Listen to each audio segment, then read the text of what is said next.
Assalamualaikum warahmatullahi wabarakatuh. Alhamdulillahirrabbilalamin. Wassalatu wassalamu ala sayyidina Muhammadin wa ala alihi wa sahbihi ajma'in wa ba'du. Puji dan syukur kehadirat Allah Subhanahu wa taala. Selawat dan salam kita aturkan kehadiran Nabi besar Muhammad sallallahu alaihi wasallam kepada keluarga dan sahabat beliau sekalian.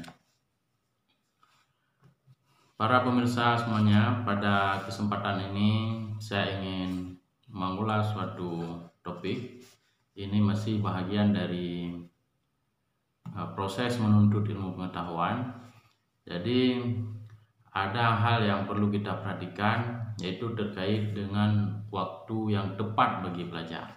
Kapan waktu yang tepat bagi kita untuk belajar, ini perlu kita ketahui supaya kita tidak terlambat dan juga tidak menyia-nyiakan waktu. Baiklah, sekarang coba kita perhatikan bagaimana penjelasan dari Syekh Az-Zarnuji terkait dengan waktu yang baik untuk belajar. Qila waktu ta'lumi minal mahdi ilal lahdi.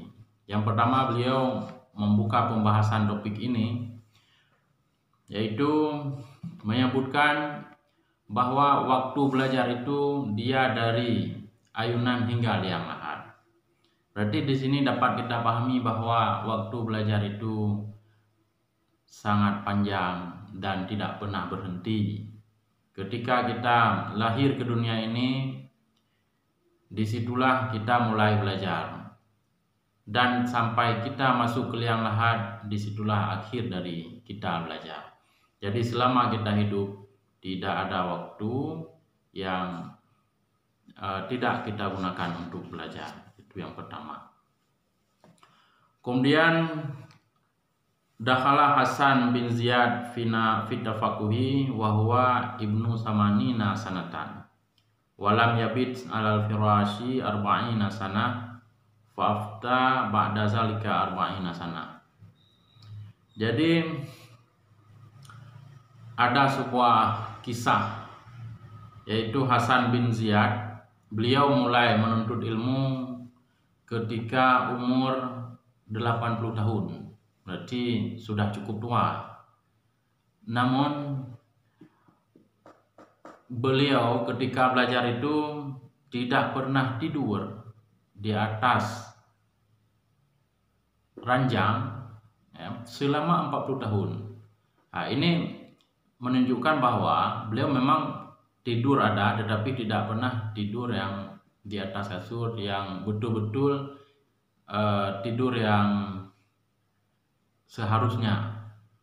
Nah, jadi beliau tidur berarti di sela-sela belajar. Nah, berarti selama 40 tahun beliau tidak pernah tidur di atas ranjang. Ya, mungkin beliau tidur di atas kursi sambil duduk di sela-sela belajar.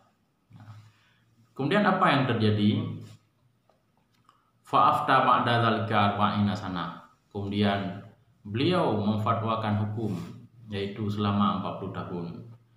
Mulai belajar ketika umur 80 tahun, belajarnya selama 40 tahun, kemudian beliau berfatwa hukum selama 40 tahun. Kalau kita jumlahkan, berarti itu ada 160 tahun umur dari Syekh Hasan bin Ziyad ini.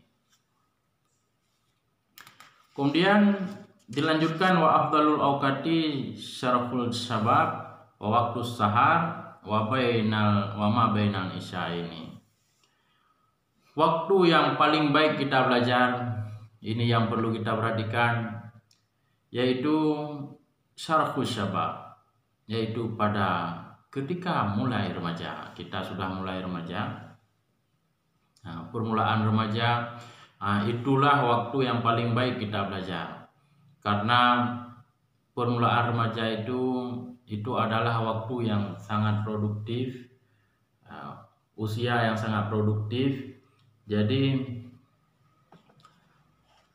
otak kita itu lagi segar-segarnya. Jadi mudah sekali menyerap berbagai informasi maupun ilmu pengetahuan. Itu waktu yang paling bagus. Maka kita jangan menyia-nyiakan waktu remaja ini. Nah, ini saya pesan kepada adik-adik saya yang remaja, manfaatkan waktu muda kalian ini dengan sebaik-baiknya. Ini adalah waktu yang paling potensial. Nah, otak kita masih sangat segar. Nah, kalau mesin baru, nah, jadi dia akan sangat mudah untuk menyerap ilmu pengetahuan. Kemudian waktu sahar. Nah, yang kedua, waktu paling baik kita belajar itu adalah pada waktu sahur. Nah, jadi kenapa pada waktu sahur? Karena setelah istirahat, kita malam istirahat, kemudian subuh waktu sahur kita bangun. Nah, jadi pikiran kita itu juga sudah segar. Maka ketika itu kita akan sangat mudah memahami ilmu. Kemudian wama bainal isyaini, dan yang kedua yaitu di antara maghrib dan isya. Antara maghrib dan isya, setelah maghrib sampai isya, itu juga waktu yang paling bagus untuk kita mempelajari ataupun belajar. Kemudian wayam bagi ayastariqa jami'a awqatihi fa idza malla min ilmin yasta'ilu bi ilmin akhar. Kemudian kita disarankan supaya menghabiskan waktu kita ini dengan menggali ilmu pengetahuan. Jadi waktu kita yang kita miliki setiap hari itu kita gunakan untuk ilmu pengetahuan. Apabila kita sudah selesai mempelajari satu masalah, maka kemudian kita pindah kepada masalah yang lain. Begitulah seterusnya setiap hari begitu. Nah, jadi jangan ada waktu kita yang sia-sia. Jangan ada waktu kita yang kita pergunakan untuk hal-hal yang tidak bermanfaat seperti main game dan berhayal dan macam-macam. Nah, jadi pergunakan waktu untuk belajar. Terus apakah kalau kita terus belajar ini tanpa pernah berhenti, nah itu akan membuat kita bosan, lelah macam-macam. Itu di satu sisi memang betul, tetapi kita perlu tahu bahwa ketika kita memahami suatu hal itu memiliki kenikmatan yang luar biasa. Jadi ketika kita sudah paham satu uslub ilmu, jadi ataupun satu masalah dari ilmu, maka itu akan muncul sebuah kenikmatan yang luar biasa itu. Kemudian wakana Ibnu Abbas idza malla minal kalami yaqulu hatu diwan asy-syu'ara'i. Ini Ibnu Abbas. Ibnu Abbas adalah seorang sahabat Rasulullah yang terkenal alim. Beliau di samping mufassir juga ahli fikih. Jadi apa yang dilakukan oleh Ibnu Abbas ketika hidup ataupun ketika proses belajar, beliau begini. Apabila beliau sudah selesai dari satu fan ilmu ataupun dari satu permasalahan, di sini disebutkan ketika selesai beliau dari belajar ilmu kalam, maka kemudian beliau meminta ataupun mencari ilmu tentang syair, ilmu tentang kesenian, tentang syair. Jadi beliau akan mempelajari itu. Jadi di sini memang nampaknya bahwa tidak ada waktu yang terbuang. Setelah mempelajari satu bidang ilmu, kemudian mempelajari bidang ilmu yang lain. Kemudian yang terakhir di sini wakana Muhammadul Hasani la yanamu laila wakana yabamu indahu dafatir wakana ila malla min nau'in yanzuru fi nau'in akhar wakana yadha'u indahul ma wa yuzilun naumahu bil ma wakana yaqulu an-naumu minal hararah fala budda min daf'ihi bil ma'il barid. Jadi ini juga ada salah satu ulama besar yaitu Muhammad bin Hasan. Beliau itu rupanya tidak pernah tidur malam. La yanamul laila. Beliau tidak pernah tidur malam. Kemudian beliau senantiasa meletakkan di sisinya daftar, schedule belajar. Selalu ada jadwal gitu.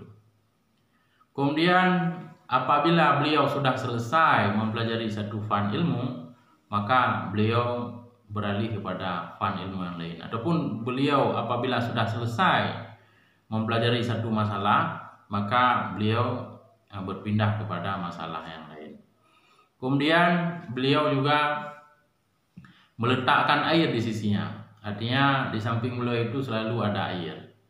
Apabila beliau ngantuk, maka langsung pakai air, ambil air, usap di muka. Nah, beliau berkata begini, jadi tidur ini adalah hawa panas. Nah, jadi yang pantas kita lakukan ataupun yang sesuai kita lakukan, yang cocok kita lakukan itu ketika kita tidur adalah kita usap air ataupun kita tumpahkan air ke dalam hawa panas itu. Nah, jadi di sini tidak ditumpahkan, tetapi diusap, dicuci mukanya, maka sehingga hilanglah ngantuknya. Nah, begitulah penjelasan terkait dengan waktu yang baik dalam menuntut ilmu. Hal ini perlu kita perhatikan supaya kita bisa memanfaatkan waktu yang terbaik itu untuk belajar. Jadi salah waktu itu akan tidak maksimal belajar, kemudian tidak mengetahui waktu juga akan membuat banyak waktu kita nanti yang seharusnya terpakai namun terlewat begitu saja dengan sia-sia. Demikian saja, mudah-mudahan bermanfaat. Hadanallahu wa iyyakum ajmain. Wassalamualaikum warahmatullahi wabarakatuh.